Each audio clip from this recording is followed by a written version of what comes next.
Hi, my name is Kari and I'm the product architect here at FieldSync. Now, yesterday we just released a new version of FieldSync Health, version 2.4.4. And so, what I thought I would do is go over today some of those new features that you'll find in that release and how to use those features. Now, one of the biggest changes that we added to the product is to allow each customer to configure the branding of the application as either FieldSync Health or as just FieldSync. This would apply to any customers that we have out there who might not be in the health industry but still want to use a tool such as our product. So as you can see, right now I'm logged in and you can see that I have just the FieldSync standard banner up in my web application. Now if I'm a health provider and I want the application to be branded as such, I simply come into the settings area, go to the labels tab, and here you can see this is where I would change the application banner. So right now it's set to FieldSync standard. I'll go ahead and change it to FieldSync Health and apply. Now, it is a global change and it will affect both the web application and the mobile application for all of your users. So it warns me of that. And now when I log out and log back in, you'll see that my banner changes to the FieldSync Health banner. And the same functionality will also happen on the mobile application. Now, in addition to being able to brand the application, we also added 5 new configurable fields to be used within the application. Now, if you saw last week's training on configurable fields, you know that these are the fields that are used within data entry and within log to really help you customize the data that you're collecting from your users, both on the mobile and on the web application. So I'm just going to go through these new configurable fields individually to explain the functionality of them and kind of show you how they work. Now, first of all, let's talk about inline signature. So we know that many of our customers have the need to capture a signature on the mobile device. So what we can do is let's go into our log types here and take a look at all of the logs. And I have one set up for incident log that has all of the different configurable field types in there.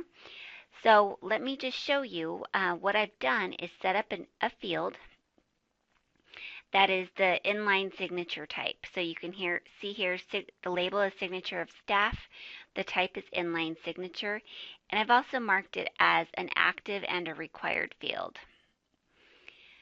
So let's go over to the mobile application and let's see what that field looks like on the mobile. So I'm going to go into logs and create a new log. And when I select the type, I'll choose incident log. And now all of my configurable fields will show up at the bottom. So let's scroll down until we find the field that we're talking about for the signature capture. And you can see here the label is signature of staff, and I can capture the signature. I can clear it if I need to do it again. And then when I save that, that's saved as part of the record, and all of my reports and everything that's visible on the web, including my printable reports, includes that actual signature. Now, the second type that we've added in this release is a time field. So say, for example, you want to capture the specific time that the signature was captured. Then we can scroll down here and we can see supervisor time of signature. That one has been set as a time field. So let's go back over to our log that we've created and continue to scroll down. And here I can see the supervisor time of signature. I select the button and it brings up a time picker. So it will default automatically to the current time, but I can also change the time. If it happened 3 minutes ago and I want to change that, then I can do it. So that's the time control. The next type that we have is a type ahead, and it's called a multiple type ahead. Now what this does is it really allows for easy selection from a long list. So let's go over here to our example log again. And here we have authorities contacted. Now in our authorities contacted, we have 5 or 6 different options. So if we wanted to, we could display the whole list as a checkboxes list. But in this example, what we've done is made that a type ahead multiple control, you can see here that we've designated our authorities values list as the list tied to this control. And then when we go over to our mobile application, again, let's go up a little bit. Here's our authorities contacted control. So when I tap in here, as soon as I start to enter a letter, it's going to display all of the options within that list, the value list that I designated, that match that whatever I've typed. So since I entered P, you can see that it's displaying parole and police officer.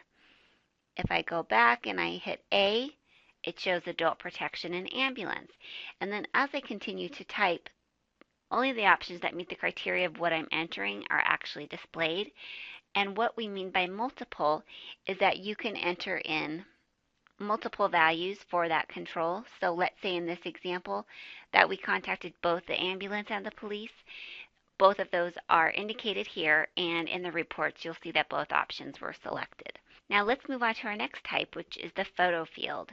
So we've been able in the past to add one photo to each of our logs, but now since it's set up as a configurable field type, you have the ability to enter multiple photos within a log or data entry. So here you can see we have photo of injury and photo of damage. So we can collect both those different photos. So let's go over to our mobile application again. We scroll up to those fields. You can see here that we have the photo of injury and the photo of damage. So when I select the camera button, it's going to launch my camera application. I can take a photo, which I took a photo of my hand.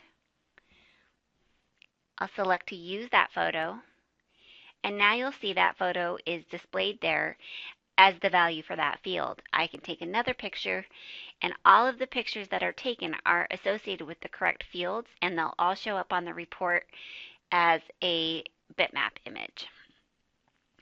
So this really helps for really solid data entry if you're out doing inspections or need to capture injuries or specific details. You can capture as many photos as you need to instead of just a single photo. And finally, we have another configurable field for capturing the GPS coordinates. So that type is called our latitude-longitude field. So here we've added our label as GPS location, latitude, longitude. If we go over to our mobile application and scroll up, we can see here's our field. And what we do to capture the latitude and longitude is simply select this button. For every latitude longitude field, that button will always be there, and your user can simply say get latitude longitude, and that will capture the coordinates of their device at that time using the GPS capabilities of the device. Now, if the device that they're using doesn't have those capabilities, it won't capture that information, but it does allow you to capture very specific information. Again, if you're doing inspections or need to know exactly where you were when a piece of data was recorded, then you can utilize that latitude longitude control. Now those are all of the main features that we've added in this 2.4.4 release, and we really think that with this release and the new configurable field types and the ability to make the application a non-health related application, we've really opened it up to a lot of different customers in a lot of different industries to do data collection. So that concludes my video for today. If you have any questions, please don't hesitate to contact us here at FieldSync. Thank you.